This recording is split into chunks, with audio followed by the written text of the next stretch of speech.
Share કરો, subscribe કરો. જો હું માતાજીની ચુંદડી લઈ આવી છું. એ અંશુએ છે ને અમારે પ્લાઝો પહેર્યો છો કે કુર્તી પેન્ટ, તમે કોઈ પણ કહી શકો. કપડાં મેચિંગ કરવા છે. જો અમારા ઘરમાં છે ને એવું કે આંસી રિસાય કે હિયા રિસાય, એટલે એને છે ને અમારે દીપક. જય શ્રી કૃષ્ણ બધાની, જય જલારામ. કેમ છો બધા? સાંજનો ટાઈમ છે, બસ 5 વાગવા જેવું થયું છે, 5 ને 5 જેવું થયું છે. હમણાં નવરાત્રિ છે એટલે સાંજે જ આપણે વ્લોગ સ્ટાર્ટ કરીશું, કારણ કે મેઇન કન્ટેન્ટ નવરાત્રિનો જ લેવાનો હોય એટલા માટે. કાલના વ્લોગમાં બહુ બધી કમેન્ટ્સ, જેટલી હિયાની આવી ને એટલી આંશીની પણ આવી કે આંશી બહુ સરસ બોલે છે એમ, જેને ગીત ગાવી, બરાબર ને? તો થેન્ક યુ બધાનો, ખૂબ ખૂબ આભાર તમારા બધાનો. હું બધાની કમેન્ટ્સ વાંચું છું. ઘણા લોકો લખતા હોય છે કે અમારી કમેન્ટ વાંચજો. ડેઈલી જેટલી કમેન્ટ્સ આવે છે બધી હું વાંચું છું, બરાબર. આંશી છે ને અમારી થોડીક વધારે જ પેલી છે, બોલવું ને બધું એને વધારે ગમે. અત્યારે હિયાને જ્યાં હું લઈને જાઉં છું ને, કાલે અમે ગયા હતા ને, તો જેવા મીન્સ ગરબા સ્ટાર્ટ થાય ને એટલે પાછળ ગ્રાઉન્ડ હોય જ્યાં અમે બેઠા હોય ને, અહીંયા થોડી સાવ છેલ્લે જ બેઠા હતા, કારણ કે આ બેનને આવજા કરવું હોય ને એટલે. તો ત્યાં પણ એ ગરબા બહુ સરસ રમતા એને આવડે છે. આમ લેકો ને બધું આમ અત્યારથી જે અત્યારના છોકરાઓ કરતા હોય ને એના જેવડા એ પ્રમાણમાં બહુ સરસ આવડે છે. હવે એક કમેન્ટની વાત કરી લઈ કે મારો 2 વર્ષનો દીકરો છે ને એ સરખું જમતો નથી ને તમે આંશીને કેટલી વાર દૂધ આપો છો. તો આંશી છે ને દૂધ નથી પીતી, કારણ કે એને ઠંડુ જ દૂધ પીવું હોય, જેમાં કાચી ખાંડ આવે ને બોર્નવિટા આવે ને. એટલે મને નથી ગમતું, કારણ કે ઠંડુ દૂધ રહ્યું ને અને કાચી ખાંડવાળું, એનાથી એને શરદી થઈ જાય અને બોડી માટે પણ સારું નથી. એટલે જો એને ઠંડુ આપો ને તો પીવે, અને એ પણ એ છે ને અડધાનો અડધો ગ્લાસ, એને એટલું બધું દૂધ નથી ભાવતું. સવારે ક્યારેક ચા પીવે, કપમાં આપી હોય ને તો કેટલી ખબર છે, 1 રકાબીથી પણ ઓછી એટલી, બરાબર. જમાડો છો કઈ રીતે?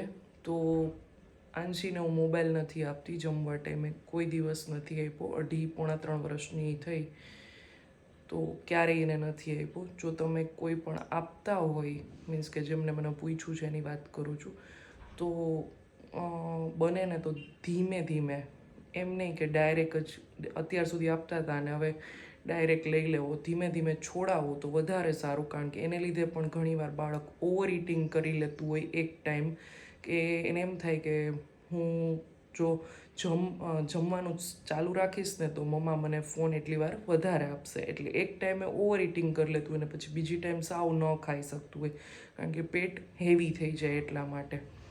અને આંશીને અમે જમાડી છીએ કઈ રીતે? તો હું તો અહીંયા એક જગ્યા ઉપર હિંચકા ઉપર જ શાંતિથી બેસાડું છું, કારણ કે એને અમે સારી રીતે છે ને 3 કલાક ભૂખી થવા દઈએ છીએ, એટલે સરખું જમી લઈએ છે. અને ઘણીવાર છે ને એવું હોય કે બાળક દુબળું દેખાતું હોય પણ આમ વજન સરખો રહેતો હોય ને, જે એનો હોય એની એજ પ્રમાણે, તો એમાં કાંઈ વાંધો નથી. મારે હિયા સાવ દુબળી જ છે, તમે જુઓ જ છો બધા, પણ એનો વજન એની એજ પ્રમાણે એકદમ વ્યવસ્થિત છે, જરાય ઓછો નથી, બરાબર. પછી બીજી વાત કે જમાડવાની છે ને 2 રીત છે. તમે એને સ્ટોરી પણ કહી શકો, લાયનની ને બધી સ્ટોરી અમે આંશીને સુવા ટાઈમે કહી છીએ, તો એ રીતે પણ જમાડી શકી. બીજું છે કે તમે એને એના ટોયસ રહ્યા ને એનો નીચે ઢગલો કરી અને એનિમલ્સ હોય તો એને બધાને જમાડતા જમાડતા પણ બાળક જમી લે છે. મારા સાસુ ઘણીવાર હિયાને પણ એ રીતે જમાડતા અને આંશીને પણ એ રીતે જમાડે છે. એટલે આ પણ એક આઈડિયા છે, બરાબર. છતાં કાંઈ પણ ક્વેશ્ચન હોય ને તો તમે મને કમેન્ટ કરજો. તો ચલો વ્લોગમાં આગળ વધીએ. જો હું માતાજીની ચુંદડી લઈ આવી છું. એક આ રીતની છે, રેડ છે પણ એમાં ગોલ્ડન, પિંક, ગ્રીન આ બધું વર્ક છે. તો આ 2 છે એક સરખી, અને એક આ છે, આ એ રાણી જેવી છે અને આમાં ગોલ્ડન વર્ક છે, બરાબર. તો આ 2 મને અત્યારે ગમી તો એ લીધી છે. આ યમુના મહારાણી માટેના છે વાઘા. આ માતાજીની જે 71 ભવાની માની છબી છે ને એની નવી માળા લીધી છે, એ છે. અને આ એક કમેન્ટ કરી હતી પ્રીતિબેને કે તમે રીતિ સીધી રાખજો, ગણપતિ દાદાની બાજુમાં, તો એ હું લઈ આવી છું. મારી પાસે આવા હતા પણ મમ્મીને મેં કોડીનાર આપી દીધા છે. અને આ મને છે ને ઠાકોરજીના વાઘા આવા દાંડિયા થીમના બહુ ગઈમાં, મીન્સ કે નવરાત્રિ થીમના, સોરી, એટલે મેં આ એક લીધા છે. જો તો આ રીતનું છે. હજી અમારા હિયાબેનનું લેવા જવાનું થોડું ઘણું બાકી છે. અમારા માતાજીએ લેવડાવ્યું છે. અમે ચૂંદડીને બધું લેવા ગયા હતા ને, આ ટોયસ પણ હતા સાથે. તો મને આની પાસે છે ઓલરેડી, પણ અમુક વસ્તુ આમાં તૂટી ગઈ છે. તો મને કહે કે લઈ દો, આ એને લીધું. હિયાબેનને ઘણું બધું મગાવ્યું હતું, પણ થોડુંક લઈને આવી છું કારણ કે મને અહીંયાનું કલેક્શન થોડુંક ઓછું ગયું. મેં એવું છે હિયા પાસે છે આ બધું, એટલે એક આ ગઈમું મોરવાળો નેકલેસ, એક આ દામણી લીધી છે. આપણે લાસ્ટ ટાઈમ વાનો હતા કે પંચાયત ચોકે, અહીંયા કલેક્શન, અહીંયા ઓલા મોરપંખવાળા જે લીધા છે મોટા મેઇન, એ ગયા વર્ષે કે એના ઓલા વર્ષે આપણે લીધા હતા. એ હજી અહીંયા આ વખતે એવા નહોતા, એટલે અહીંયાથી લઈ આવશું. સાહેલી નહીં, ઓલું બીજું છે એનું નામ શું છે, બીજી દુકાન છે એની બાર એ લોકો કરે છે, સ્ટોલ છે. હા એટલે સ્ટોલ છે પણ એ દુકાની છે અંદર, એનું બહુ ફાઇન છે હતું કલેક્શન. અહીંયાથી લઈ આવશું. અંશુએ છે ને અમારે પ્લાઝો પહેર્યો છો કે કુર્તી પેન્ટ, તમે કોઈ પણ કહી શકો. એ નાની હતી ને ત્યારે અમે લીધું હતું ને તો એને બહુ લૂઝ થતું હતું, આમ નીચે ઢસેડાતું હતું, એટલે આજે બેનને દેખાઈ ગયું, હવે માપનું થાય છે. કા કેવું લઈ ગયું આ તને? મજા આવી આ પહેરવાની? હે અંશુ, આજ તો બધા બહુ તારી કમેન્ટની વાત કરતા હતા, ઓલું કપડાં મેચિંગ કરવા છે. એ આજે પાછું ગીત ગાઈશ ને તું? નહીં? ઓકે હાલો, હજી ઉઠા જ છે બેન અમારા. હું બધું લેવા ગઈ હતી વસ્તુ. લેડીઝને કેવું હોય, એક વસ્તુ ન હોય. સેવનું શાક કરવું છે તો સેવ છે, પછી ચકરી જ મને દેખાણી, તો મેં તો લાવ લેતી જાઉં બે માટે. તો એ લીધી છે, લસણ છે, નીચે શાક છે, ફ્રૂટે છે, જો આરે જામફળ. એટલે આપણે એક તો હોય જ નહીં વસ્તુ, ઘણી બધી હોય.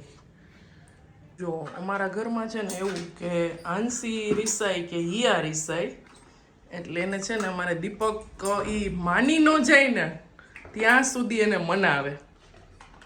અને તમારા ઘરમાં એવું કોણ કરે છે ને, કોણ મનાવે છે ને કમેન્ટ કરજો. હું તો ન મનાવું એકે છોકરીઓને, કારણ કે થોડીક વાર ક્યારેક એકલા મૂકી દેવાય, હું તો એમ કહું. પણ આ અમારે ન માને, અમારા ઘરમાં એવું હોય નહીં.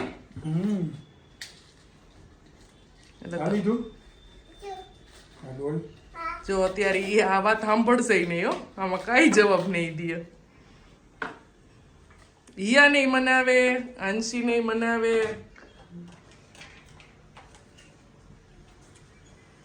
જો છે ને આંશી ને રોતી બંધ કરાવી પાર કર્યો. શું કહીશ? શું કહીશ? આઈસ્ક્રીમ હિયાને ગરબીમાં કાલે આઈસ્ક્રીમ મળ્યો હતો, તો રાત્રે અમે એને માંડ મનાવી કે તું ખાતી નહીં, મહેરબાની કરીને. કાલે અહીંયા ગોયણીમાં ગઈ હતી ને, અહીંયા એને થમ્સઅપ પીધી હતી થોડીક, એટલે ના પડી. હિયાને તો ડેડી એમ જ કીધું છે કે તું 8 દી હાચવીને રહેજે, કારણ કે તરત એક્ઝામ છે અને માંદીએ પડીશ એમ. તો આ કે હું ખાઈ જાવ એનો આઈસ્ક્રીમ. માંડ મનાવી કે અત્યારે નથી ખાવાનો, કાલ બપોરે ખાજે. આજે પ્લે હાઉસેથી આવીને યાદ ન આવ્યું, અત્યારે યાદ આવ્યું તો તરત લઈ લીધો. યા નહીં આપ્યો થોડો, પણ એ ભૂલાય નહીં. નહીં તો શું બોલી તું કોમેન્ટમાં કહી દીધી? શું હતી કોમેન્ટ? કોમેન્ટ તો મેં જવાબ આપી દીધો ઓલા 2 વર્ષના દીકરાને. કે ગરબાની? અચ્છા હા, ગરબા રમવા જાઉં છો એમ. હા તો એ તો દીપકને ખબર, ગરબાના શોખીન તો અમારા ઘરમાં ઈ એક જ માણસ. મેં ક્યાં, હવે તો મૂકી દીધા ને ગરબા. હવે તો અમારે ઈયાબેન રહીએ ને એટલે અમે ક્યાંય જાતા નથી હવે, ત્યાં જ રહેવાનું હોય એમ. હા જયમાં જયમાં જયમાં. હા હા હા હજી ગણપતિ દાદાની આરતી કરે છે, થાળ ધરાવે છે અમારે. આ હિયાને આ ચણિયા ચોલી છે ને મારા કાકીએ સીવીને જાતે સીવીને મોકલા છે મોરબીથી. જો તાત્કાલિક સીવી દીધા એને. બોલો, એની પાસેથી સાડી હતી ને એમાંથી એને હિયા માટે બનાવ્યા. જો કમેન્ટ કરજો કેવા લાગે છે ઈ. જો આ છે ને અત્યારે એને તો ઓલી જ નાખવાની છે, ઓરેન્જ દુપટ્ટો, પણ ફોટોઝ માટે આ દુપટ્ટો નાખ્યો છે. ગ્રીનનું ને પિંકનું કોમ્બિનેશન સારું લાગે ને એટલે મારી કુર્તી પેન્ટની છે દુપટ્ટો એ નાખ્યો છે અત્યારે. આવો છે કંઈક ફાઇનલ લુક. ફાઇનલી આપણા જે મેઇન લુકમાં આવી ગયા છે ઓરેન્જ દુપટ્ટામાં. તમે કમેન્ટ કરજો કયો દુપટ્ટો વધારે સારો લાગે છે, બરાબર નહીં? ઓરેન્જ પણ સારો લાગે છે. ચાલો, જમવામાં છે પરોઠા, સેવ ટમેટાનું શાક, ખીચડી, સલાડ ને છાસ. જો મસ્ત મજાનું છે. ચાલો હવે આ કપડાં બોલાવે છે અંશુબેન આપણને. હવે કપડાં સંકેલ લેશું, કપડાં સંકેલ નાખશું. ઓકે. આજે સવારે છે ને હિયાના જે એક જોડી હતા ને ચણિયા ચોલી, એ સવારમાં સીધા ધોઈ નાખ્યા. એક ધોઈને તો આમ બર્ડન ન રહીએ, બધા એક સાથે થાય ને તો બહુ બર્ડન થઈ જાય. હવે એ બે જણા આવે દીપક ને હિયા, ત્યાં સુધી રહેવું તો પડે, જાગવું તો પડે જ. આ બેનને સુવડાવી દઈશ કારણ કે બધું પીન ને બધું કાઢવા માટે આમે નીંદર એમ આવી નહીં. અમે ત્યાં સુધીમાં કામ પતાવી. સાંજે તો હમણાં આમથું કાંઈ નથી થતું, કંઈક લેવા જવાનું હોય, વહેલી રસોઈ હોય, હિયાને જમાડવી પડે ને એ બધું હોય. એટલે હવે કપડાં વપડા સંકેલશું ને બને ને તો એ ધોવાઈ ગઈ છે ને ચણિયા ચોળીની ઇસ્ત્રી કરી લેશું. જય હિન્દ, જય ભારત કહી દે. આવજો બધા. લાઈક કરો, શેર કરો, સબસ્ક્રાઇબ કરો. આવજો. જય શ્રી રામ.